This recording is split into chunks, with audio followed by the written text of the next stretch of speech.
ఓం శ్రీ గురుభ్యో నమః. ఓం శ్రీ మాత్రే నమః.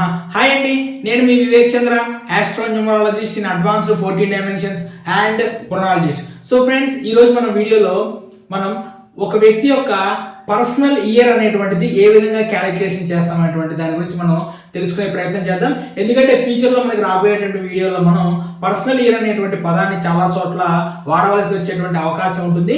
సో కాబట్టి ముందే కనుక మీరు పర్సనల్ ఇయర్ అనేటువంటిది ఎలా క్యాలిక్యులేషన్ చేసుకోవాలో మీరు తెలుసుకుంటే ఫ్యూచర్లో మీకు కన్ఫ్యూజ్ పడకుండా ఉంటారు. సో ఫస్ట్ కనుక చూసుకుంటే మనం ఈ పర్సనల్ ఇయర్ అనేటువంటిది ఎలా క్యాలిక్యులేషన్ చేయాలి. సో నేను ఒక ఎగ్జాంపుల్ డేట్ ఆఫ్ బర్త్ తీసుకుంటాను.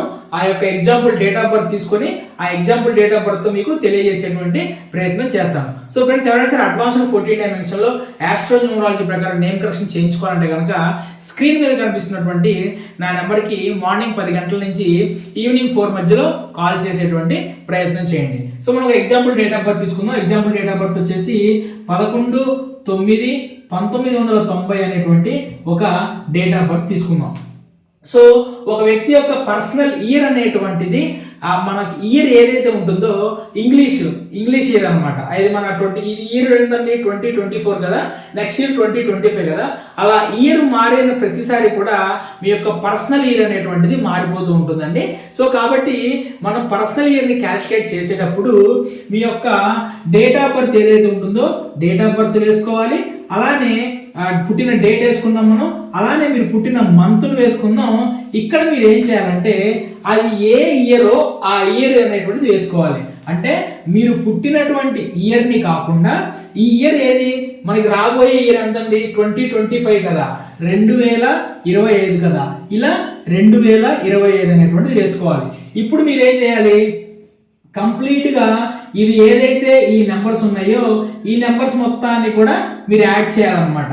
సో ఫ్రెండ్స్, ఇది మొత్తం యాడ్ చేయాలి. సో మీ పర్సనల్ ఇయర్ ఎంత వచ్చింది అనేటువంటిది కామెంట్ రూపంలో తెలియజేసేటువంటి ప్రయత్నం చేయండి. ఎవరెవరికి ఎన్ని డిఫరెంట్ పర్సనల్ ఇయర్స్ వచ్చినాయో చూద్దాం మనం. సో ఇప్పుడు మనం ఏం చేస్తామంటే ఇది మొత్తం యాడ్ చేయాలంటే 1 + 1 + 9 + 2 + 2 + 5 ఎంత వచ్చిందండి? 1 1 2 2 9 11 11 2 13 13 2 15 15 5 20 వచ్చింది. సో ఇలాగా ఒక కాంపౌండ్ నెంబర్ వచ్చింది అనమాట. ఇప్పుడు మీరేం చేయాలి, ఇక్కడ వచ్చినటువంటి కాంపౌండ్ నెంబర్ ఏదైతే ఉంటుందో ఆ కాంపౌండ్ నెంబర్ని మీరు మళ్ళీ సింగిల్ డిజిట్లోకి కన్వర్ట్ చేయాలన్నమాట. సింగిల్ డిజిట్లోకి ఎలా కన్వర్ట్ చేయాలి, ఇక్కడ వచ్చినటువంటి కాంపౌండ్ నెంబర్ని ఇక్కడ ఎన్ని లెటర్ నెంబర్స్ అయితే ఉన్నాయో ఆ రెండు నెంబర్స్ మళ్ళీ యాడ్ చేయాలి. 2 + 0 = 2 అనమాట. ఓకే, సో ఈ వ్యక్తి యొక్క పర్సనల్ ఇయర్ నెంబర్ అనేటువంటిది 2 వచ్చింది. సో ఇలా ఒకవేళ మీకు 21 వచ్చింది అనుకోండి, 21 వస్తే 2 + 1 = 3. ఈ విధంగా మీ యొక్క పర్సనల్ ఇయర్ అనేటువంటిది మనం క్యాలిక్యులేట్ చేస్తాం అనమాట.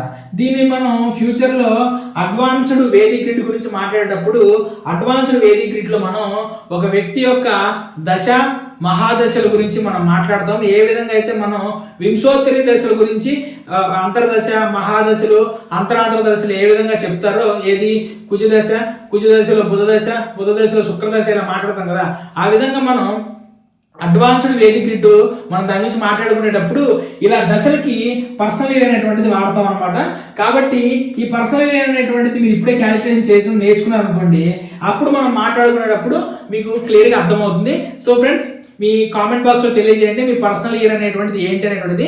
నెక్స్ట్ వీడియోలో మనం పర్సనల్ మంత్ అనేటువంటిది ఎలా క్యాలిక్యులేట్ చేయాలో తెలుసుకుందాం మనం. సో ఫ్రెండ్స్, నా వీడియో కనుక మీకు నచ్చినట్టయితే దయచేసి 10 మందికి షేర్ చేయండి. అలానే వీడియో లైక్ చేయండి, ఖచ్చితంగా కామెంట్ చేయండి.